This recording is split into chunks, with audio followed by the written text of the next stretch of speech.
If you've ever wondered how to get a vertical brim on your hat like this or like this, I'm going to show you how today. I'm going to be showing you how to do this with my lovely Taco Bell Jester hat. So you're going to take whatever yarn you're going to use, leave a little bit of a tail, make your slip knot, and then we're going to join in a pretty inconspicuous place on the hat. Since this hat already has seams on each side, I'm going to join in one of the sides. If you have just a regular beanie, if it has a front and a back or a side you like more, make sure you join it toward the back because it's going to have a little bit of a seam.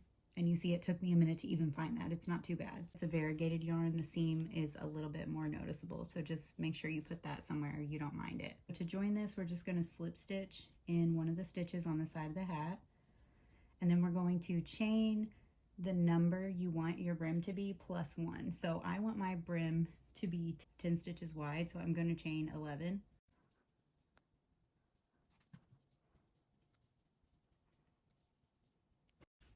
And you can kind of set it down and make sure that's the length you want. I'm going to start in the second chain from my hook and just single crochet down those 10. And of course, crocheting into your starting chain is always the most annoying part of crochet. I have all 10 of those single crochets. We're going to look on the base of the hat here. We're going to slip stitch into the closest next stitch, and then we're going to slip stitch into another one. So 2 slip stitches. Then we're going to turn. We're not going to chain. We're going to skip those 2 slip stitches we just made. We're going to find that last single crochet we made, but we're going to go into only the back loop and single crochet 10 in the back loop all the way to the bottom of this brim. At the bottom of the brim, we are going to chain 1 and turn. We're going to crochet, single crochet all the way down these 10 stitches in the back loop only. Doing this, sometimes it can be helpful to actually count your 10 stitches as you're going, because that last 10th stitch on this side sometimes is a little bit hidden, and you want to make sure you get that, or else your brim is not going to end up being straight.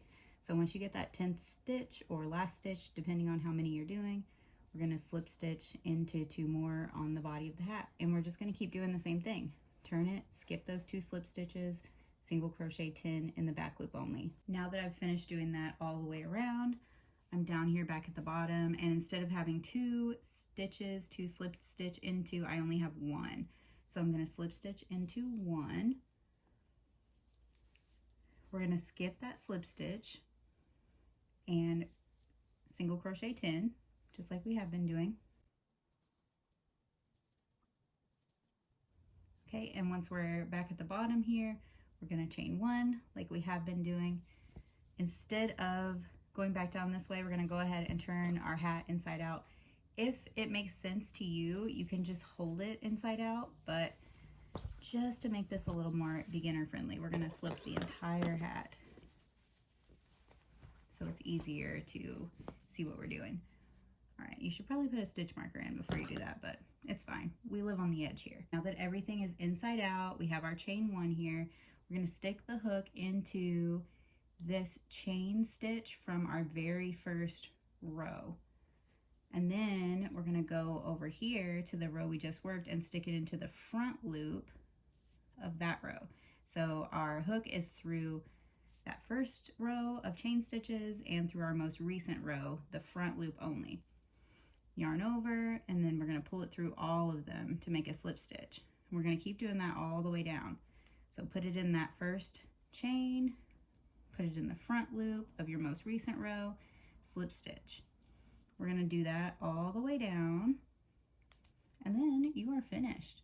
So just a little tip, you do not want to do this really, really tightly or it's going to bunch up. So do your slip stitches kind of loose.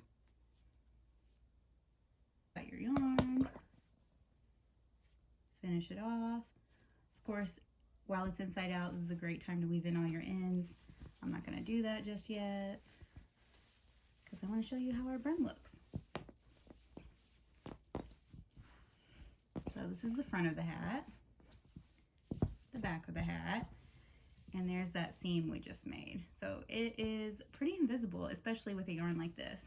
There's the other side for context.